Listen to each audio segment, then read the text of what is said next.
വേട്ടയാടപ്പെട്ട നിരപരാധിയെന്ന് Kannur ADM Naveen Babu ആത്മഹത്യാ കേസിലെ പ്രതി പി ദിവ്യ. ക്രിസ്തുവിനെ കുരിശിലേറ്റിയത് നീതിമാനായതുകൊണ്ടാണെന്നും സമൂഹത്തിന്റെ മനസ്സെന്നും വേട്ടക്കാരന്റേതാണെന്നും ദിവ്യ വ്യക്തമാക്കി. ഈസ്റ്റർ ദിനത്തിൽ പങ്കുവച്ച വീഡിയോയിലാണ് ദിവ്യയുടെ പ്രതികരണം. ഇരയുടെ വേദന തിരിച്ചറിയാത്തിടത്തോളം കാലം സമൂഹത്തിന്റെ മനസ്സ് എന്നും വേട്ടക്കാരൻ്റേത് തന്നെയാണ്. നമുക്കൊരു പതനമുണ്ടാകുമ്പോൾ കൂടെ ആരൊക്കെ ഉണ്ടാകുമെന്ന് തിരിച്ചറിവും ഈ അവസരത്തിൽ നമുക്ക് പാഠമാകും. മുൾക്കിരീടം അണിയുമ്പോഴും കുരിശിലേറ്റുമ്പോഴും മൂന്നാം നാൾ ഉയർത്തെഴുന്നേൽക്കുമെന്നറിഞ്ഞുകൊണ്ട് തന്നെ വിധിയേറ്റു വാങ്ങിയിട്ടുള്ള നന്മയുടെയും സ്നേഹത്തിൻ്റെയും നായകൻ നമ്മെ പഠിപ്പിക്കുന്നത് നിലപാടുകൾക്ക് മുൾക്കിരീടം അണിയേണ്ടി വന്നാലും കുരിശുമരണം വിധിച്ചാൽ ഒരു നാൾ ഉയർത്തെഴുന്നേൽക്കുക തന്നെ ചെയ്യും എന്ന്. വിവരങ്ങളുമായി പ്രസാദ് കാളിദാസനുണ്ട്. കാളിദാസ്, പാപം ചെയ്യാത്തവർ കല്ലെറിയട്ടെ എന്നാണ് പി ദിവ്യ പറഞ്ഞു വെക്കുന്നത്. ഇങ്ങനെയാണ് ഇതിനെ നോക്കിക്കാണാനാവുക. വൃന്ദ, വീണ്ടും ഒരു ഇരവാദവുമായി പി ദിവ്യ. നവീൻ ബാബു കൊലക്കേസിലെ ഏകപ്രതിയായിട്ടുള്ള പി ദിവ്യ രംഗത്തെത്തിയിരിക്കുകയാണ്. താൻ നിരപരാധിയാണ് എന്നുള്ള തരത്തിൽ പരോക്ഷമായൊരു പരാമർശം കൂടി ആ ഒരു വീഡിയോയിൽ പി ദിവ്യ നടത്തുന്നുണ്ട്. ഈസ്റ്ററിനോടനുബന്ധിച്ചാണ് ഇത്തരത്തിലൊരു ഈസ്റ്ററിനെ കൂടി ചേർത്താണ് ഇത്തരത്തിലൊരു പ്രസ്താവന വീഡിയോയിലൂടെ പറഞ്ഞിരിക്കുന്നത് എന്നുള്ളതും കൂടിയുണ്ട്.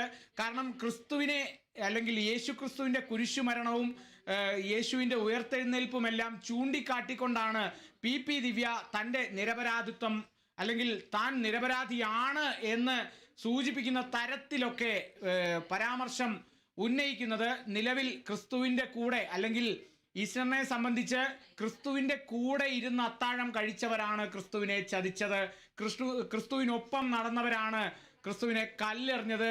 എന്നിരുന്നാലും ഒരു കുരിശുമരണത്തിന് ശേഷം മൂന്നാം ദിവസം ഒരു ഉയർത്തെഴുന്നേൽപ്പ് ഉണ്ടാകും, പാപം ചെയ്യാത്തവർ മാത്രം തന്നെ കല്ലെറിയട്ടെ എന്നുള്ളതൊക്കെയാണ് വീഡിയോയിലൂടെ പി ദിവ്യ പറഞ്ഞിരിക്കുന്നത്. ഏറ്റവും ശ്രദ്ധിക്കേണ്ട ഒരു കാര്യം എന്ന് പറയുന്നത്, നിലവിൽ ഒരു സാഹചര്യത്തിൽ പോലും ഒരു തെളിവുകൾ പോലും പി ദിവ്യയ്ക്ക് അനുകൂലമായിട്ട് ഈ ഒരു കേസിൽ ഇല്ല എന്നുള്ളതും കൂടെ ആണ്. ഈ ഒരു സാഹചര്യത്തിൽ കൂടിയാണ് പി ദിവ്യ ഇത്തരത്തിൽ താൻ ഇരയാക്കപ്പെട്ടിരിക്കുന്നു എന്നുള്ള തരത്തിലൊക്കെ ഒരു പരാമർശം വീഡിയോയിലൂടെ നടത്തിയിരിക്കുന്നത്. ഏത് തരത്തിലായിരിക്കും ഇത് മുന്നോട്ട് സമൂഹം ഇത് ഏറ്റെടുക്കുക അല്ലെങ്കിൽ സമൂഹം ഈ ഒരു വീഡിയോ ഏറ്റെടുക്കുക എന്നുള്ളതും കൂടി നമ്മൾ ശ്രദ്ധിക്കേണ്ടതുണ്ട്.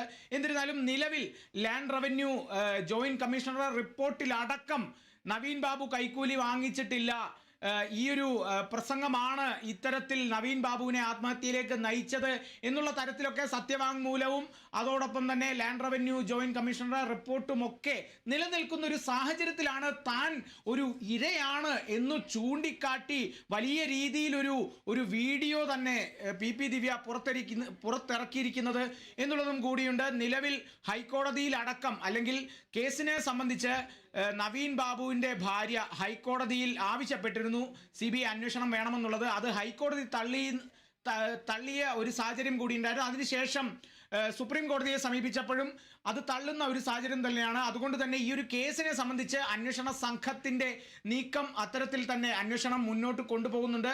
ഈ ഒരു സമയത്താണ് പി ദിവ്യ ഇത്തരത്തിൽ താൻ നിരപരാധിയാണ് എന്ന് ചൂണ്ടിക്കാണിച്ചുകൊണ്ടുള്ള ഒരു പരാമർശം ഒരു വീഡിയോയുമായി രംഗത്തെത്തിയിരിക്കുന്നത്.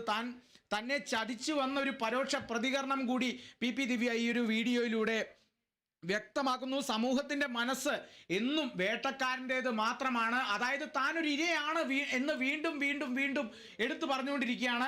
ഏറ്റവും അധികം ശ്രദ്ധിക്കേണ്ടത്, ഇത് കേൾക്കുന്ന പ്രേക്ഷകരടക്കം ശ്രദ്ധിക്കുന്നത്, ഇതുവരെ കേസിൻ്റെ ഒരു ഘട്ടത്തിൽ പോലും പി ദിവ്യയ്ക്ക് അനുകൂലമായിട്ടോ അല്ലെങ്കിൽ പി ദിവ്യ നിരപരാധിയാണ് എന്ന് ചൂണ്ടിക്കാണിക്കുന്ന തരത്തിലോ ഒരു തെളിവുകൾ പോലും വരാത്തൊരു സാഹചര്യത്തിലാണ് പി ദിവ്യ ഇങ്ങനെ വീണ്ടും താൻ ഇരയാണ്, താൻ പാപം ചെയ്തിട്ടില്ല, തന്നെ ആൾക്കാർ ചതിച്ചതാണ്, തന്നെ കൂടെ നിന്ന് കല്ലെറിഞ്ഞതാണ്, തൻ്റെ കൂടെ ഇരുന്ന് ഭക്ഷണം കഴിച്ചവരാണ് തന്നെ ചതിച്ചത്, താൻ ചതിക്കപ്പെട്ടിരിക്കുന്നു എന്നുള്ളത് വീണ്ടും വീണ്ടും പരോക്ഷമായി ഉന്നയിക്കുന്നത് തൻ്റെ കൂടെ നിന്ന് ചതിച്ചവർ ആരാണ് എന്നുള്ളതും കൂടിയായിരിക്കും ഇനി അങ്ങോട്ടുള്ള മണിക്കൂറുകളിൽ ശ്രദ്ധേയമാകാൻ പോകുന്നത്. അത് പാർട്ടിയിലുള്ള ആളുകളെയാണോ പി ദിവ്യ ഉദ്ദേശിച്ചത് എന്നുള്ളതൊക്കെയാണ് ഇപ്പോൾ ഈ ഒരു നിലവിലെ ഈ ഒരു സാഹചര്യത്തിൽ ചർച്ചയായിക്കൊണ്ടിരിക്കുന്നത്. എന്തായാലും പി ദിവ്യയുടെ ഇരവാദം, പുതിയ ഇരവാദം വലിയ രീതിയിൽ കേരള രാഷ്ട്രീയത്തിൽ അടക്കം ചർച്ചയായിരിക്കും എന്നുള്ള കാര്യത്തിൽ ഒരു സംശയവുമില്ല. വൃന്ദ.